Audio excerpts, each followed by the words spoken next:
Muy bien. Bien. ¿Se ve ahí? Perfecto. Muy bien. Bueno. Bien. Estoy cayendo todavía porque hace desde las 5 que estoy dando clase y estoy medio... Ya a esta hora empieza a ratear un poquito. Bien.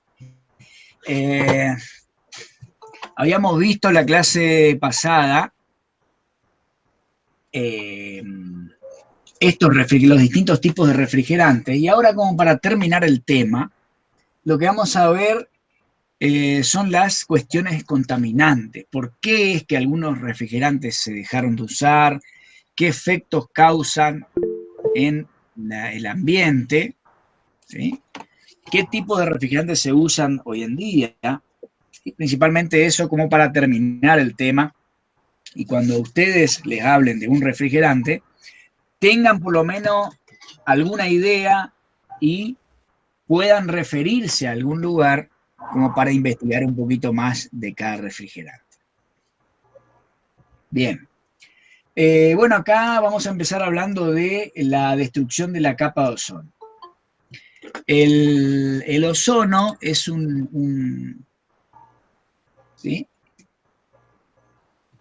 Es una molécula de oxígeno que se encuentra principalmente en la estratosfera, ¿sí? Protegiendo, es como una protección que tiene la atmósfera o el ambiente de la Tierra al ingreso de ciertos tipos de radiación solar, ¿sí? La radiación UV, que se le llama radiación solar, ¿sí? La que provoca por ahí algunos efectos nocivos a la salud de las personas, ¿sí? Esa es la capa de ozono, el O3, ¿sí?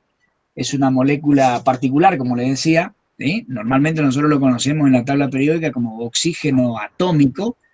En el ambiente al oxígeno se lo encuentra en forma molecular con 2 átomos de conformación, y en el extremo de la atmósfera se lo encuentra como 3 átomos juntos, ¿sí? El O3, y forma esa capa muy delgada que rodea la atmósfera. ¿Sí? Y esto sirve para, como le decía, filtrar o rechazar cierto tipo de radiaciones que tienen una longitud de onda muy pequeña y una frecuencia muy elevada, quiere decir que transportan mucha energía, ¿sí? Y es destructiva o sea, es mala, es nociva para la salud de la persona. Causa a veces, o sea, la mayoría de las veces causa cáncer de piel, ¿sí? O algunas otras por ahí cuestiones que son nocivas, ¿sí? Bien. Al disociarse esta molécula, ¿sí? Se produce lo que se llama el agujero en la capa ósea.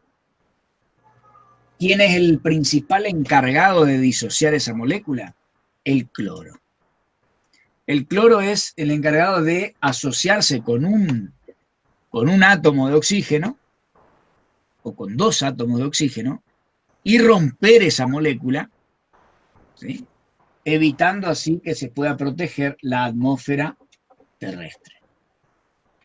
El problema no es tanto eso, sino que el cloro es dañino en el sentido de que se combina con un O3, desarmándolo, combinándose con 2 átomos de hidrógeno o con un átomo de hidrógeno, conforma por unas décimas de segundo una molécula y luego muta, se va a otra, rompe otra O3, y así lo hace millones de veces. O sea que el cloro, una vez que se conforma con un oxígeno, ¿sí? Se separa de ese oxígeno, va y se junta con otro O3. La disocia, se separa, va y se junta con otra. O sea que es altamente destructivo en ese sentido, ¿sí? Eso es lo que hace el cloro, por eso fue sacado ya teóricamente hace años de los refrigerantes, porque cuando se ventean algunos equipos y se larga el refrigerante en estado gaseoso al ambiente, como es bastante más liviano que el aire, se va hacia arriba, ¿sí? Se eleva a la estratosfera y ahí empieza la destrucción de la capa de ozono. últimamente, según datos, o sea, supuestamente son confiables, por la baja cantidad de uso de no solamente refrigerantes, sino de aerosoles con contenido de cloro, se ha cerrado prácticamente de forma total la capa de ozono últimamente, en los últimos años. ¿Sí? Esos son los datos que hay hoy en día. ¿Sí? Acá hay un dibujito, lo voy a agrandar un poquito más, cómo es esta molécula de refrigerante, por ejemplo, el fluorocarbonado, es de esta manera, ¿sí? Donde el rosa es el flúor, el oscuro es el carbono, y estos son los átomos de cloro. En este caso tiene 3, creo que el R11. Viene acá, cómo interactúa. Sí, sí, sí. Inclusive el R11, el profe me va a corregir, al principio se usaba no como refrigerante, sino para limpiar los circuitos. O sea que estaba destinado a ventearse. Uno lo limpiaba internamente con R11 y después le cargaba el refrigerante. O sea que era destinado. Había que vaciar de R11 el circuito que se limpiaba y ese se venteaba literalmente sin ningún tipo de tapujo al medio ambiente. ¿Estamos de acuerdo? O sea que el peor de los refrigerantes contaminantes se usaba para limpieza y se lo venteaba como se tira hoy después de pasar el piso un balde de agua. Eso es, aparte se lo usaba mucho en el espumado, cuando se hace toda la parte, digamos, de espumado de poliuretano para el prensado de los paneles de cámara y todo ese tipo de aislaciones, se utilizaba mucho el R11 porque es un agente que disocia fácilmente y después se puede compactar y hacer un buen compactado de la espuma poliuretánica. Al margen de que también se usaba como elemento refrigerante, sobre todo en compresores centrífugos de gran rendimiento volumétrico. Buenísimo. Bien. Acá vemos un dibujito como el átomo de cloro se disocia, va y se junta con el trioxígeno, ¿sí? Y después va, ¿sí? Se separa nuevamente, va y ataca otra molécula de oxígeno y así va desarmando cada una de las moléculas,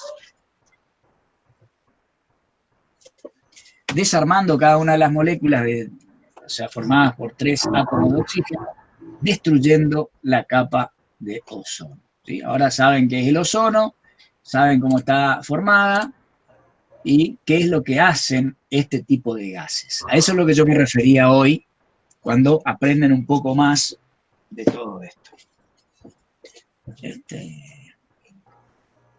Bien, para ello hay índices, para medir eso, hay índices, por ejemplo, el llamado ODP, o sea, cuando se empezó a regular todo esto, ¿sí? Empezaron a aparecer factores, o como dice acá, índices, que son los que midieron y regularon en esa época, y hoy lo siguen haciendo, son índices que comparan. Cuando se habla de índice, es una comparación. En este caso hay 3 índices que se usan internacionalmente. El primero de ellos es el ODP, ¿sí? Que es el potencial de degradación del ozono. ¿Sí? Es un índice del agotamiento de la capa de ozono que toma como referencia, como dijimos hace un rato, el peor de todos, o sea, el R11. ¿Sí? Lo que produce, lo que compara ahí es la degradación que provoca el refrigerante que nosotros estamos considerando comparado o referido a la degradación máxima, o sea, la que produce el R11. O sea, esos son números que uno cuando lo lea, o cuando ustedes miren, che, ¿esto qué es? Bueno, ahí lo pueden hallar de esa manera. Ese es el ODP famoso en el rubro, ¿sí? Que me compara esos valores. ¿Está? Luego tenemos el otro, que es el GWP, que también es algo que también se usa para otros tipos de máquinas térmicas, que es el potencial del calentamiento global. ¿Sí? Está basado en el efecto directo del calentamiento global referido al peor de todos, el peor de todo en cuanto al calentamiento global es el CO2, ¿sí? Tomado sobre un periodo de 100 años. Entonces, el GWP es el efecto de calentamiento global causado por el refrigerante comparado con el efecto de calentamiento global causado por el CO2. Si tenemos la suerte de avanzar en la parte de motores, por ahí vamos a ver algo de esto. Y si no, bueno, yo les aclaro simplemente ahora. Las máquinas térmicas que queman combustible, lo que producen es vapor de agua y CO2. CO2 no es un contaminante por mala quema de un combustible. Es un contaminante que sí o sí va a surgir, porque si yo estoy quemando un combustible fósil, siempre lo que va a salir por la chimenea o por el caño de escape es vapor de agua y dióxido de carbono. Profe. ¿Qué es lo que hace el dióxido de carbono? El efecto calentamiento global. Porque todos hablan de eso, pero en pocas partes está explicado claramente. ¿Qué es lo que hace el calentamiento global? ¿Y por qué el CO2 produce calentamiento global? Esto se puede comparar cuando en el vehículo uno lo deja al sol con los vidrios cerrados. ¿Qué sucede cuando uno deja el vehículo al sol con los vidrios cerrados? Vamos a suponer que este es el cristal, acá hay una caja, ¿sí?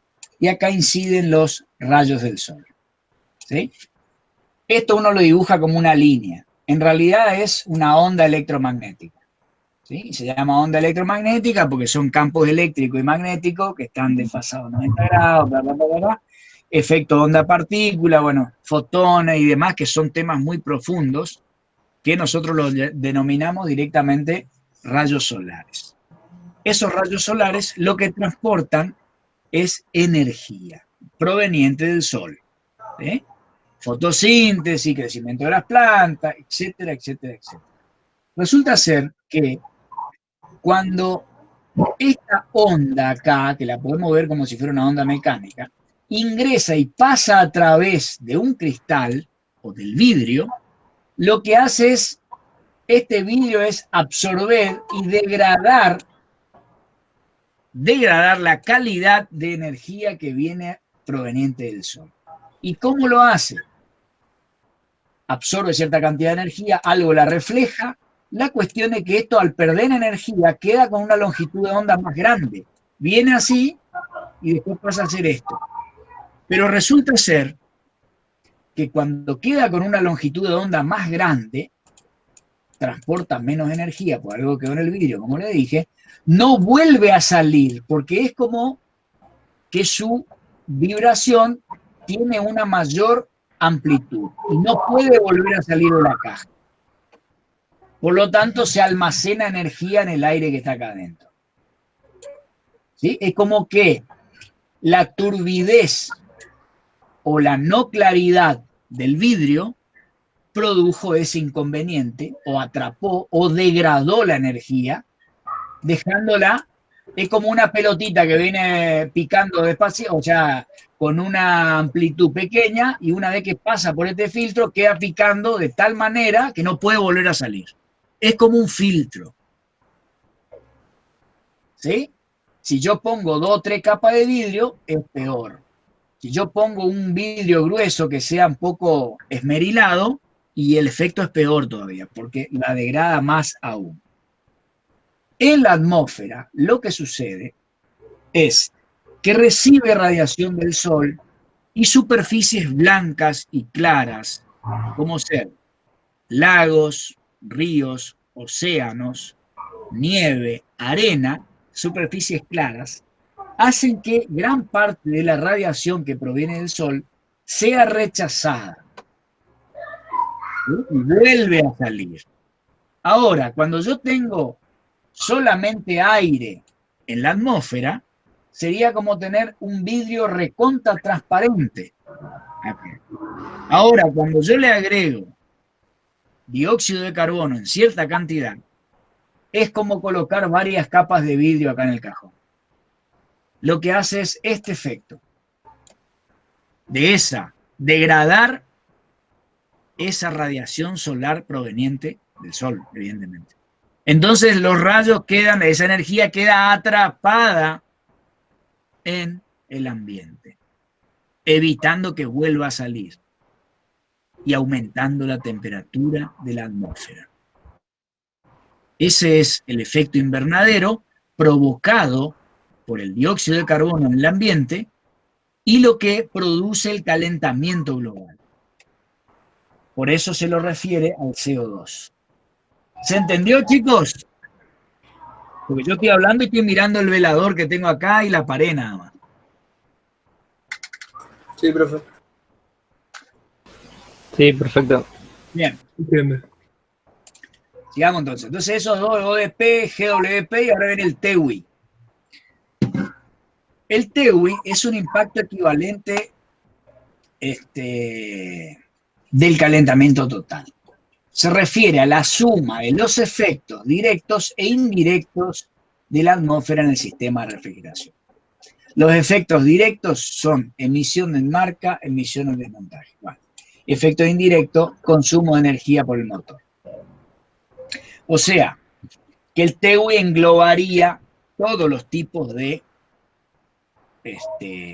productores del calentamiento global.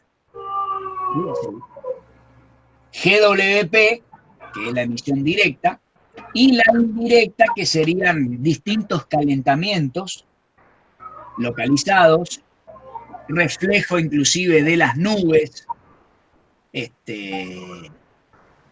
funcionamiento de motores o de otras máquinas térmicas que provocan calentamiento ambiental. ¿Sí? O sea, sería la suma de todo eso. Bueno, acá está el COP, que nosotros ya vimos la definición de COP, que es otro índice, otro factor de comparación. Bueno, esos serían los factores a tener en cuenta debido a la contaminación que provocan los refrigerantes respecto a la capa de ozono y al calentamiento que es producido por, ya sea por radiación solar y el almacenamiento que genera el CO2 de esa energía, más por ahí emisiones, quiere decir, emisor quiere decir algo que está caliente, emite energía, ¿sí? Y de esta manera aumenta el calentamiento global, ¿sí? Bien. Después vamos a ver una tabla, a ver, creo que está más acá adelante. Sí, lo vemos un poquito más adelante, me parece. A ver. No, está ahí nomás bien. Bueno. Después le voy a buscar mejor. Bueno, ahora dice gases refrigerantes alternativos al R12 y al R502. Son algunos gases refrigerantes que son alternativos que se pueden sustituir de acuerdo a lo que uno tiene. Por ejemplo, el 401A, ¿sí?, está compuesto por estos refrigerantes, ¿sí? Las composiciones son estas que están acá, los puntos de ebullición, ¿sí? Puntos de ebullición, por supuesto a las mismas presiones, hablando siempre de las mismas presiones. Acá tenemos el 401B, las cualidades que tiene, ¿sí? El COP que tiene, o sea, la eficiencia del ciclo que tiene es bastante alta, ¿sí? Después tenemos mezclas alternativas, este era el R12, este era el 502, y tenemos estos refrigerantes acá, ¿sí? Bien, esto lo pueden mirar, no hace falta que yo los detalle porque son datos que figuran en una tabla, es como querer leer una tabla, ¿sí? Acá tenemos otros refrigerantes, ¿sí?, alternativos a estos que están acá, y las distintas aplicaciones que tienen esos distintos refrigerantes. Eso por ahí cuando tengan que elegir en el trabajo práctico integrador, ¿sí?, van a tener que buscar qué refrigerantes son los que se consiguen y cuáles son los que más se adaptan a las condiciones que ustedes tienen, ¿sí? Bueno, acá tenemos, por ejemplo, características comparativas del comportamiento del refrigerante basadas a 15 grados centígrados de evaporación y 30 grados centígrados de condensación, ¿sí? ¿Cómo es cada uno de ellos a estas condiciones? ¿Sí? Uno u otro refrigerante. Y tenemos R12, R600A, R11, ¿sí? Profe, ¿a menos 15 grados centígrados o a 15? A 15 grados, no, a menos 15 grados centígrados. Menos Acá 15. sí, acá se corrió el menos, te quedó acá. Lo voy a corregir después. A menos 15 grados centígrados. Toda esta tabla comparativa es a esa temperatura baja y a 30 grados centígrados de condensación. Para nosotros un poco baja esa temperatura, pero bueno, es la tabla que compara.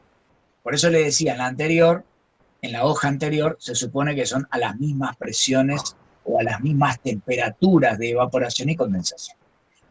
No se olviden que hablar de temperatura de evaporación y temperatura de condensación es hablar en otra escala de presiones también. Siempre que uno habla de temperatura de evaporación y temperatura de condensación, está hablando indirectamente, para el que entiende, se da cuenta, de presiones de evaporación y de condensación. ¿Por qué? Porque en esa instancia la presión se mantiene constante y la temperatura también. Y yo la puedo ir a buscar en una tabla como buscábamos la tabla de vapor, en la temperatura. Como esta es una temperatura de saturación, buscamos esa misma presión de saturación. ¿Se entiende, chicos? Perfecto. Presión Sí, de sí. evaporación y presión de condensación. Presión de condensante y presión de evaporado. ¿Sí? Cada una para cada tipo de refrigerante. Está medio chiquita esta tabla. Bueno, ahí tienen los sustitutos. ¿Quiénes son los sustitutos del R11? Que ya no se usa más, este tampoco. ¿Quiénes sustituyen a este porque tienen las mismas cualidades como para sustituirlos? ¿Quién sustituye, por ejemplo, al R22? ¿Quién sustituye al R502? Acá se ven todavía estos refrigerantes en el comercio, se escuchan, se leen por ahí en algunos equipos todavía. 404 y 407, ¿sí? Son refrigerantes que todavía son utilizados. Bien. Bueno, acá el amoníaco es el único, algunos aspectos más, antes de terminar.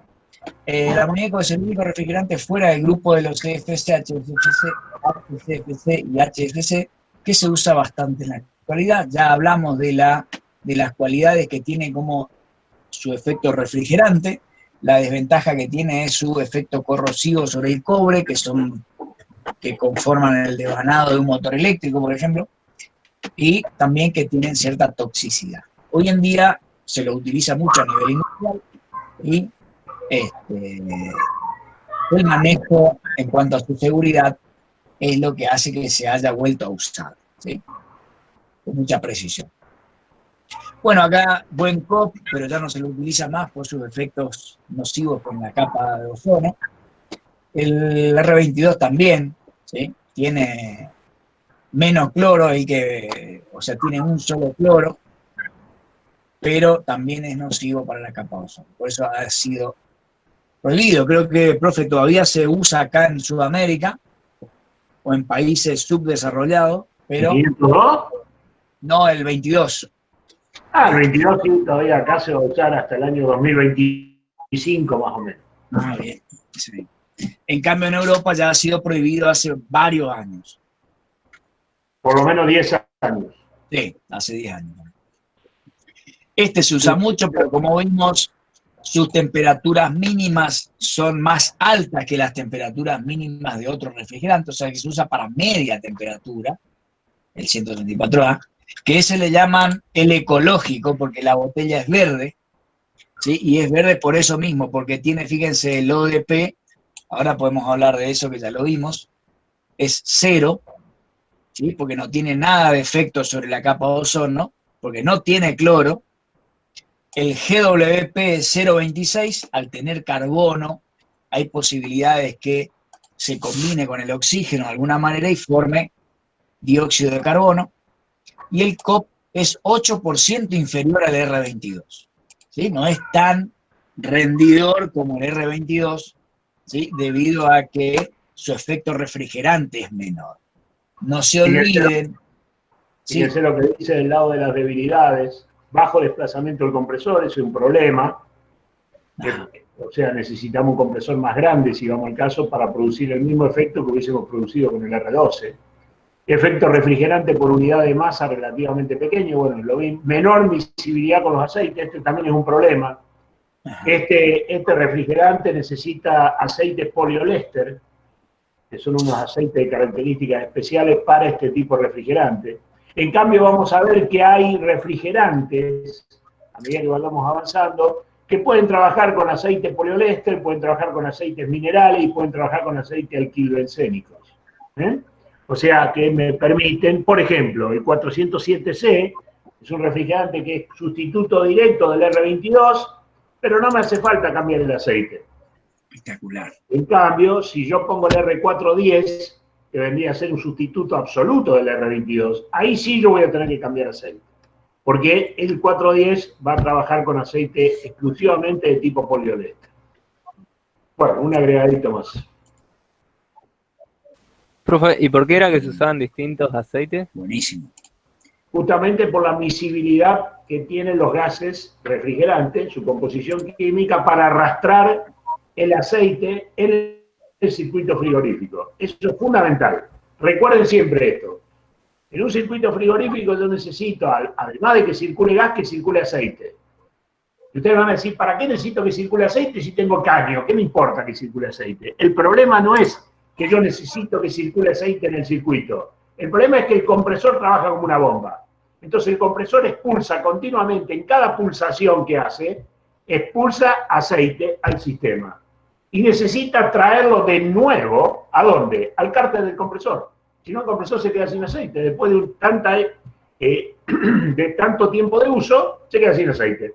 A veces el tiempo de uso, ustedes van a decir, ¿cuánto es el tiempo de uso? ¿Un mes, 2 meses? No, a veces 1 hora. Se queda sin aceite. Está, por supuesto, que no solo es el aceite el importante acá, sino que tenemos un diseño de cañería que tiene que ser muy importante y hay que tenerlo en cuenta. ¿Por qué? Con los aumentos de velocidades que se dan en los tramos ascendentes, en los tramos horizontales, en los tramos descendentes. Y ahí yo necesito saber diseñar la cañería para que esa velocidad se mantenga constante en el circuito y me asegure de que el aceite vuelva al compresor. Compresores que se quedan sin aceite y se arruinan, tenemos infinidad de casos, no diría diariamente, pero en un mes en varias ocasiones. ¿Está? Sobre todo, por ejemplo, en los autos. Los compresores de autos son muy delicados. ¿Por qué? Porque tienen un porcentaje de aceite mínimo, 100 centímetros cúbicos, más de eso no tiene, en el cárter del compresor. Cuando yo paso el compresor arriba de las 2.000, 2.500 vueltas, empiezo a tener problemas de retorno de aceite. ¿Está? Por eso, cuando uno debe hacer reparaciones de este tipo, siempre hay que tener un agregado de aceite extra, que hay que saber cuánto es, pero hay que agregar más. Justamente para evitar este tipo de problemas. Porque si no, tenemos el compresor que al cabo de un uso no tan prolongado, que puede ser a lo mejor 20.000 kilómetros, el compresor queda arruinado porque siempre anduvo con muy poco aceite. Sobre todo pensemos que 2.500 vueltas hoy en un motor, en la polea del compresor, tranquilamente se logra sin ningún problema. Y aparte, por lo general, la gente cuando anda con vehículos, en este caso modernos, no tiene mucha, digamos, rechazo a pisar el acelerador, ¿está? Por lo tanto, el número de vueltas es alto y eso hace de que los compresores sufran sus consecuencias. ¿Cómo que se cortó? Ay, ¿Se escucha? Sí. Sí. ahí se escucha. Sí. ¿Se escuchó lo que dije más o menos? Bien. Sí, sí, sí. Perfecto. Sí, perfecto. Está bien, se entendió. A ver qué otra cosa se puede agregar de acá. Profe, una consulta. Si yo tengo un refrigerante que es explosivo, inflamable, ¿el refrigerante sustituto del mismo también tiene la misma característica? Y lo ideal sería que no, pero... Hoy no conocemos refrigerante sustituto de los isobutánicos, por ejemplo. No hay refrigerante sustituto del isobutánico. Sí Se puede usar otro tipo de refrigerante, pero no en este caso con el mismo compresor, porque el desplazamiento es totalmente distinto, el rendimiento volumétrico es totalmente distinto. Entonces, en ese caso tenemos que cambiar el compresor en el circuito, por ejemplo. Después vamos a ver que a partir del uso de los compresores rotativos y sobre todo el scroll, vamos a ver que este tipo de problemas cada vez los voy solucionando con mejores rendimientos térmicos, ¿no? De los compresores, sobre todo, con mejores eficiencias. No se olviden, acá les estoy mostrando lo que ya habíamos visto, que acá yo en este gráfico también, al último habíamos visto varios, fíjense, 134A, 717, vamos a poner dos bien distintos. Fíjense, no se olviden que acá nosotros estamos considerando la densidad que tiene un gas, el cual va a ser succionado por el compresor. Más allá de que este sea perjudicial, yo me refiero simplemente a la densidad o el volumen específico. ¿Sí? Fíjense qué distinto puede ser, no tiene nada que ver el volumen específico a una sola temperatura, a una misma temperatura, ni siquiera la presión tampoco es la misma de un refrigerante respecto a otro. Exacto. Es otra cosa. Es como querer usar una bomba de agua para tirar, qué sé yo, glicerina. O sea, es algo totalmente diferente. Es otro fluido. Entonces sus propiedades físicas son totalmente diferentes. Entonces por eso que yo no puedo agarrar, cerrar, como dijimos tantas otras ocasiones, como hacen algunos que ellos, solo ellos nomás creen que entienden el tema, cierran un ojo y dicen, no, ven, encajale este, como que ellos la saben. Y sin embargo hay muchas cuestiones que tener en cuenta, no solamente en este tema, sino en general, ¿sí? Del conocimiento que tienen que tener, ¿sí? Por ejemplo, en el caso de los refrigerantes, las cualidades que tienen los refrigerantes, el volumen específico o la densidad que va a tener cierto refrigerante cuando está en estado gaseoso saliendo del evaporador y va a ser impulsado por el compresor, que pueden ser tan diferentes que el equipo no enfría absolutamente nada, porque no está un compresor que está diseñado para impulsar un refrigerante y uno le cambia el refrigerante, puede ser que el rendimiento sea, en lugar de ser el 70%, sea el 5%. O sea, nada que ver uno con el otro. ¿Sí? Correcto. Bien. Bueno, acá terminaría el tema este. Ahora lo que vamos a empezar es un tema nuevo que se llama carga de refrigeración. Ahora donde empieza a tener un poco de color todo esto, ¿sí? En el sentido de que vamos a ver los valores que hay que tener en cuenta y qué cosa es lo que yo quiero enfriar, ¿sí? Y cómo puedo tener una idea de cómo determinar, qué sé yo, el tamaño que tiene que tener la cámara y qué cosas tengo que poner como aislantes y cuánto aislante, cuánta plata puedo gastar en aislantes para que ese cuarto sea, o sea, acorde al diseño o a la carga o a la cantidad de calor que yo tengo que extraer. No solamente el diseño del recinto, sino qué es lo que yo voy a enfriar, hasta qué temperatura yo voy a enfriar eso. ¿Sí? ¿Cuánta cantidad de calor yo voy a tener que sacarle al producto?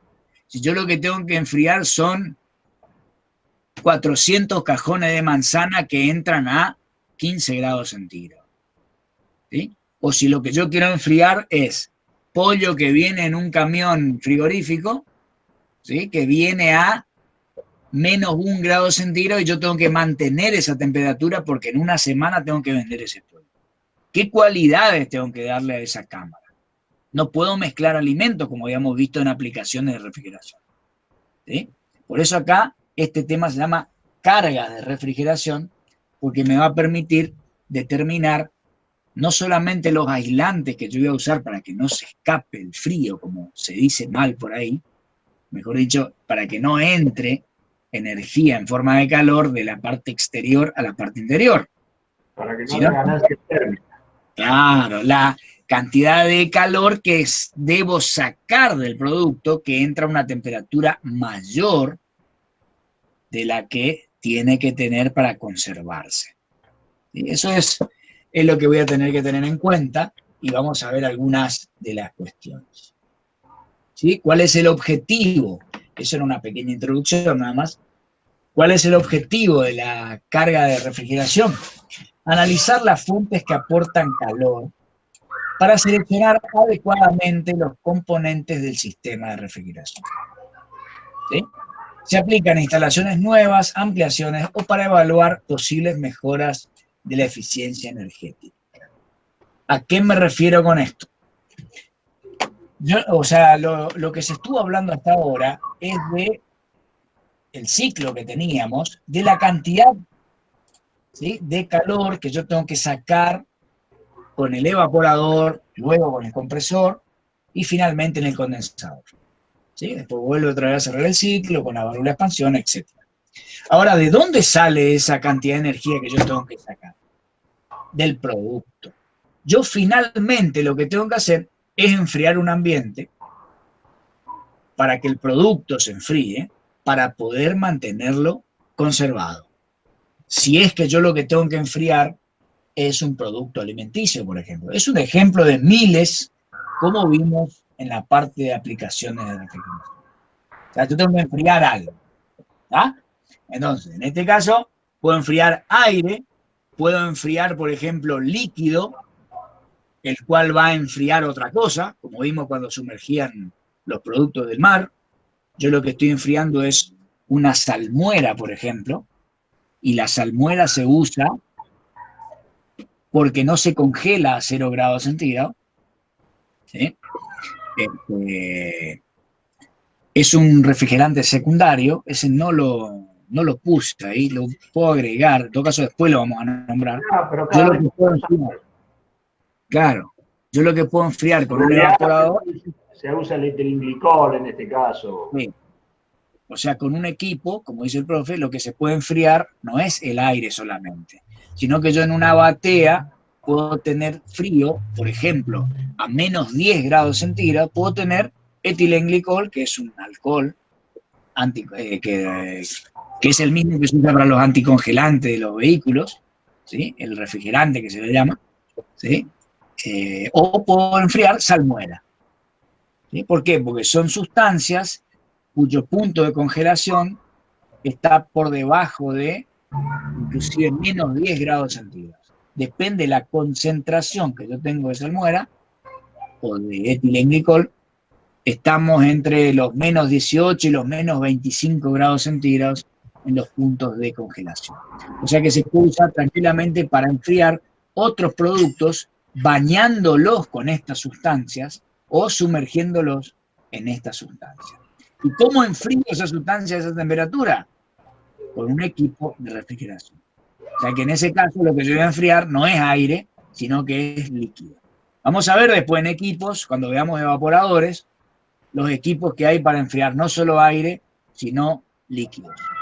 ¿Sí? Profe, cuando uno mete algo más frío en una heladera, algo que está congelado, no, ¿qué pasa con el evaporador? Estás ayudando al evaporador, sería como otro foco frío, ¿sí?, a menor temperatura que lo que el propio evaporador. ¿Sí? Eso, o sea, ¿tiene más rendimiento el compresor? Pasado el tiempo, sí, el evaporador va a seguir llegando a su máximo para el cual está diseñado, por más que vos le pongas otra cosa más fría, porque ¿qué va a pasar con lo que pusiste más frío? Va a equilibrar su temperatura con la del evaporador, ¿estamos de acuerdo? Por lo tanto, va a ir perdiendo esa cantidad de frío que tiene, o sea, va a ir teniendo ganancia térmica y va a llegar a la misma temperatura del evaporador. Ya que estamos con este objetivo mencionando, este objetivo que ustedes tienen acá, en la zona nuestra, yo le diría que en un 85% de los casos no se cumple. ¿Está? No hay ningún tipo de análisis de fuente que aportan calor.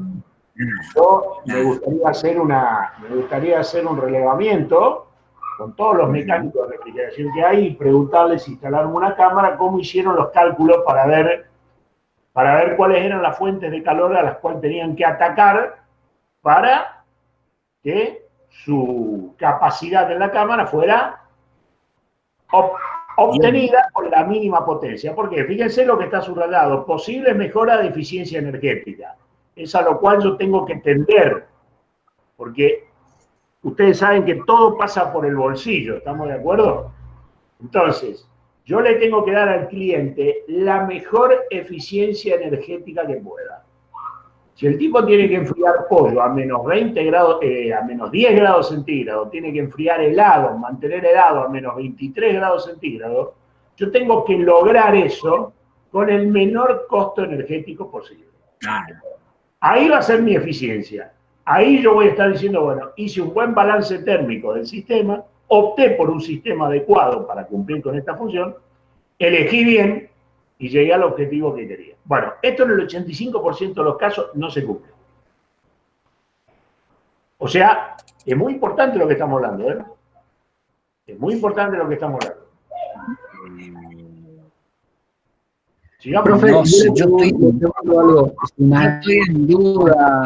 estoy en duda, profe, ahí con el porcentaje que usted dio.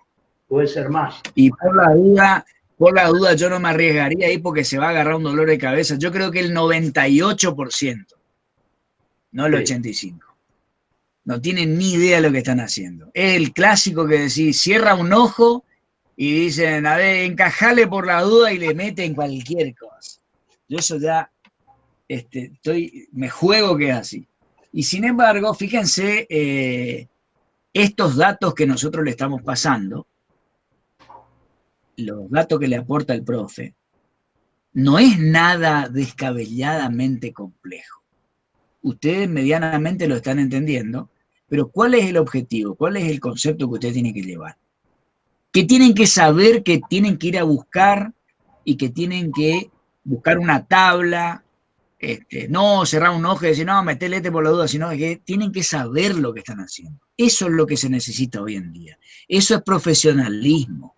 Porque si ustedes van a estar hoy en día, 2020, que ahí se dicen técnicos en refrigeración porque hicieron un cursito de 2 horas o porque se animaron y empezaron a cargar gas en un equipo, eso es cualquier cosa. Cuando empiezan los problemas y ellos no tienen ni idea de lo que está pasando, ahí empiezan a aumentar cada vez más el tamaño del problema, como en cualquier rubro. Esa es la ventaja del técnico capacitado, que está sabiendo lo que está haciendo. Es un trabajo profesional. Cuando yo estoy sabiendo por qué y estoy sabiendo qué es lo que estoy haciendo. Y si ocurre un error, sé medir y buscar dónde está el error. La medición es fundamental. A mí por ahí me consultan el tema de es muy importante. ¿Qué presión tiene, por ejemplo, qué presión tiene la bomba de combustible? No, yo desenchufé la manguera y tiré un chorro de 2 metros. ¿Qué es eso? Es cualquier cosa eso. ¿Sí? No es nada eso. ¿Sí? Tiene que medir un manómetro, tiene que usar para medir. Lo otro es cualquier cosa. Lo que pasa es que acá estamos acostumbrados a que cualquiera hace cualquier cosa y nadie le dice nada. Ese es el problema. Todos los días, no, a lo mejor no todos los días, pero seguramente 2 o 3 veces por semana, se me presentan consultas en los cuales por ahí me vienen a preguntar por qué tal equipo no enfría como tiene que enfriar, y al mecánico que viene yo le digo que me cuente con qué presiones está trabajando. Y yo no quiero ser exagerado, pero en un 85% no pusieron los manómetros. Claro, obviamente. Entonces, no pueden tener una idea cabal de lo que está pasando en el circuito. No saben lo que está pasando. No tienen ni idea. No saben a la presión que está evaporando, no saben a la presión que está condensando. No tienen la menor idea. Entonces, algunos me contestan, yo le pongo la mano en el caño y siento que está caliente. Pero es una cosa tan ridícula, que no se puede creer. Es lo mismo que ustedes me digan que ponen la mano en la manguera del radiador del auto y me pueden decir si está 90, 95, 105, 110, 80 grados centígrados. Déjense de joder, muchachos. ¿Se dan cuenta cómo es la mano? Entonces, cuando sigamos un poquito más adelante y veamos instalaciones, que veamos por ahí, mencionemos lo que es una trampa de aceite, les voy a contar lo que hoy vi en Iguazú, de lo cual traje fotos. Me llamaron porque hay un sector en un compresor que cada 2 meses lo tienen que reparar porque se queda sin aceite. Las trampas de aceite estaban puestas en horizontal. Después les voy a mostrar la foto cuando vean. Y cuando pregunté quién había hecho semejante barbaridad, me contaron el mejor técnico que hay en la Triple Frontera. Dios de los cielos. Dios del cielo, apiádate de mí, ¿estamos de acuerdo? Sí. Que hay en mano un tipo de... ¿Qué tal el peor lo que debe ser? No sé, te prende fuego el equipo. Claro. Entonces, no se puede creer esto. Uno lo cuenta y dice, no, este tipo está exagerando o se quiere mandar la parte de que es mejorcito. No estoy exagerando nada. Muy lejos de eso. No estoy exagerando nada. Lo que recién decía Guillermo, la bomba nafta es típica en cualquier mecánico, en la mayoría de los mecánicos. La mayoría de los mecánicos. Están acostumbrados al prueba con qué, con la lengua. Saco la lengua, me mojo y digo, no, me parece que está envenenado. Para un cachito, vamos a hacer las cosas bien. Pero además, ustedes no se olviden, como les decía yo recién, todo esto pasa por lo económico. Todo esto pasa por lo económico. Ya que mencionamos una máquina térmica, antes a mí no me importaba tener un motor de 4.000 centímetros cúbicos que me gastaba 60 litros de combustible por hora. No me calentaba eso, porque total no pasaba nada, el combustible era prácticamente gratis. Ahora, ¿qué hicieron los países? ¿Qué hicieron? Le pusieron la pistola en la cabeza a todos los fabricantes de autos y le dijeron, muchachos, aumenten el rendimiento, cierren la fábrica. No le queda otra, ¿eh? Piensen en los motores que van a hacer y déjense de joder. Primero, por la eficiencia. Segundo, por la contaminación. ¿Está? Exacto. Pero piensen lo que van a hacer. Porque ustedes, esta joda que veníamos manteniendo en el mundo, no la podemos seguir manteniendo. ¿Está? Entonces, ahí está para lo cual hay que capacitarse. Ahí está para lo cual ustedes tienen que capacitarse. Para afrontar ese tipo de, digamos, de cosas que se le van a presentar. Poder resolver ese tipo de cosas. Son hoy desafíos. No se puede seguir con un motor de combustión interna como se hacía hace 20 años atrás. Y no estoy hablando de hace 100 años atrás, cuando salió el Forabiote. Estoy hablando de un motor de 10 años atrás. ¿Está? O sea, no podemos compararlo. No podemos compararlo. ¿Está? Justamente por eso, porque rendimiento, eficiencia, calidad, hay una serie de cosas que son muy importantes. Fíjense, chicos, todo lo que dijo el profe, la importancia que tiene, pero a su vez, si ustedes entienden el concepto de presión, lo fácil que es. Si yo voy, la cantidad de veces que me trajeron vehículos acá, y al profe le había pasado en más, porque él se dedica totalmente a eso, en el tema de refrigeración, lo único que yo hago es ir o saber qué valor tiene que tener la presión y el caudal de combustible. Lo que yo hago es mirar el valor o conocer, como les dije recién, voy con un manómetro o mido el caudal y si me da el valor, no hay vuelta de hoja, es el valor. Ahora, si vos te haces llamar mecánico o técnico en refrigeración y nunca viste y nadie te explicó qué es presión o qué es presión relativa o qué es presión manométrica o cómo conectar un manómetro, y vos viste cómo hacía un chanta para hacer un trabajo y te crees que sos técnico porque fuiste y escuchaste a otro tipo 1 hora y media en un curso y decís, yo hice un curso y sé, eso está muy confundido. Es estar muy confundido porque no conocer lo que es una presión, en estos dos rubros no podés continuar. ¿Sí? Es como confundir, en los técnicos en electricidad, corriente con tensión, que lo escucho muy frecuentemente, a pesar de que yo soy mecánico, pero lo escucho, y no podés confundir corriente con tensión. Ahí te das cuenta que no tienen ni idea de lo que están diciendo. ¿Sí? Porque confundir esos dos términos es como confundir temperatura con calor. ¿Sí? Energía con un valor que se mide si va alto o más bajo. No tiene nada que ver una cosa con la otra.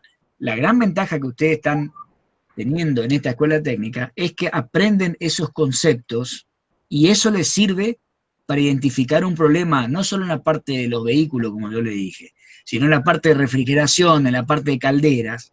Con un manómetro solucionar la mitad de los problemas, o por lo menos identificás gran parte de los problemas. Porque vos, acá yo puse esto acá, el ciclo, vos le mostraste a un técnico y dices, nada, vos no sabés nada, vos pura teoría nomás. No tiene nada que ver.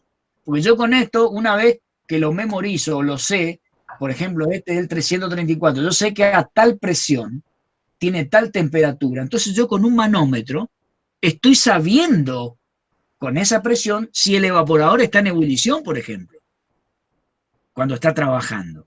O en un condensador si se está produciendo la condensación. ¿Por qué? Porque la presión y la temperatura van de la mano y yo al medir una puedo medir la otra, porque justo me favorece que hay cambio de fase y ninguna de las dos está cambiando. Entonces yo aprovecho a medir presión y ya automáticamente mido temperatura. Además, Eso se lo... para Sí, el que no conoce, hay otro tema. Cuando quieren solucionar un problema, tocan varias variables a la vez.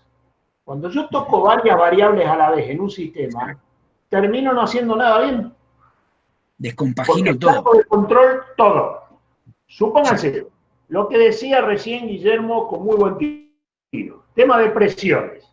Si yo trabajo con una presión, si yo sé que estoy trabajando, vamos a suponer, en un aire acondicionado automotor. Le doy un ejemplo clarito y fácil. Estoy trabajando con R134. Estoy trabajando con una presión de succión que está entre las 25 y las 30 libras de presión, que vendría a ser esta línea azul que está marcada acá ahora, en el diagrama este. ¿Estamos de acuerdo? Sí. Bien. Si yo empiezo a toquetear válvula de expansión, válvula de regulación de caudal del compresor y todo ese tipo de cosas, puedo sacar al sistema de su funcionamiento de equilibrio, lo cual hace de que empiece a tener problemas que posiblemente ni los tenía siquiera, pero por no haber medido la presión de trabajo, o si mido la presión de trabajo y en lugar de estar entre 25 y 30 libras, está en 40 libras de presión. Yo puedo decir, uy, ¿cómo estoy en 40 libras de presión? ¿Qué puede pasar acá? Puede haber un problema en la válvula de expansión, que no está regulando bien su expansión. Puede ser un problema de exceso de carga de gas, que me ha pasado varias veces, y lo llevan a cargar gas a estos fenómenos que andan dando vueltas, que compraron un manómetro ayer, y hoy se dedicaron a cargar. ¿Está? Entonces, cargan, y como ni siquiera tienen un termómetro para medir la temperatura que está tirando por las bocas el sistema, ponen la mano y dicen, sí, ya está frío. Chau. Listo. Entonces, todo este tipo de cosas hace que yo no pueda hacer una valorización exacta de en qué punto me encuentro para tratar de solucionar el problema. Y en refrigeración no se olviden ustedes que yo estoy trabajando con el fluido en dos estados, en un estado gaseoso y en un estado líquido. ¿Estamos de acuerdo? Lo cual complica la situación. Y entonces si yo cargo más refrigerante, haría que el aire, por ejemplo, dice 16, pero el ambiente está más frío todavía. ¿Cómo está más frío? No entiendo tu pregunta. ¿Cómo Sí, 16? sí, por ejemplo, dijo que si no carga suficiente gas, entonces no enfría lo suficiente, pero si yo cargo de más, ¿qué sucedería? Tampoco enfría lo suficiente, porque estoy excedido. ¿En qué estoy excedido? En el caudal de gas que funciona por el sistema, pero todo el resto del sistema no está funcionando en equilibrio para esa carga que yo estoy haciendo. Vamos a suponer, el sistema lleva 400 gramos de gas y yo le meto 800 gramos de gas. Saqué todo fuera de lugar. La válvula de expansión ya no trabaja como tenía que trabajar, porque no puede pasar semejante caudal de gas en la misma unidad de tiempo. ¿Estamos de acuerdo? Bien. El compresor, su rendimiento volumétrico disminuye considerablemente. ¿Estamos de acuerdo? ¿Por qué? Por la densidad y el volumen específico del gas. Yo estoy aumentando la cantidad de gas. ¿Estamos de acuerdo? Bien. El condensador está trabajando malísimamente mal. Estoy superando ampliamente la temperatura de condensación para la cual estaba diseñado ese condensador. Por lo tanto, es lógico que yo no tenga el frío que quiero tener. ¿Está? O sea, ustedes corren todo fuera de lugar. Por ejemplo, este ciclito que esto lo corren de lugar. ¿Sí? Entonces se corre a otro lugar. ¿Sí? Con la cantidad de... lo que pasa es que acá no se ve la masa, pero sí por cuestiones de exceso de lo que lleva el circuito, esto pasa a estar en otro lugar debido a esas cualidades. O sea, sale fuera de él, por ejemplo, la temperatura en el evaporador, como la velocidad del refrigerante en el pasaje de la válvula de expansión es mayor, ¿sí? Lo que yo voy a terminar es con un título menor acá y con el efecto refrigerante menor. ¿sí? Pero eso lo vamos a ir viendo igual, más detallado en cada equipo, ¿sí? Por ahora lo que vimos es cómo es un ciclo de refrigeración y ahora estamos viendo el principio de carga en frío. Bueno, la clase que viene vamos a seguir con eso y ahí se le van a ir declarando prácticamente sola. Por supuesto que siempre vamos a estar para ayudarlos, pero se le van a ir aclarando las cuestiones solos, ¿sí? Porque van a ir interpretando cada parte, qué es lo que recibe cada parte del equipo y qué es lo que es capaz de aportar energéticamente al funcionamiento de todo el equipo, ¿sí? Entonces, eso es lo que por ahí vamos a ir viendo a partir de cuando veamos cada equipo en particular. Bueno, chicos, la clase que viene seguimos con el tema de carga de enfriamiento. ¿Sí? Perfecto. Perfecto, profe. Bueno, estamos en contacto. Muchas gracias. Nos vemos. Gracias. Hasta luego, gracias por tu tiempo. Chau, chau.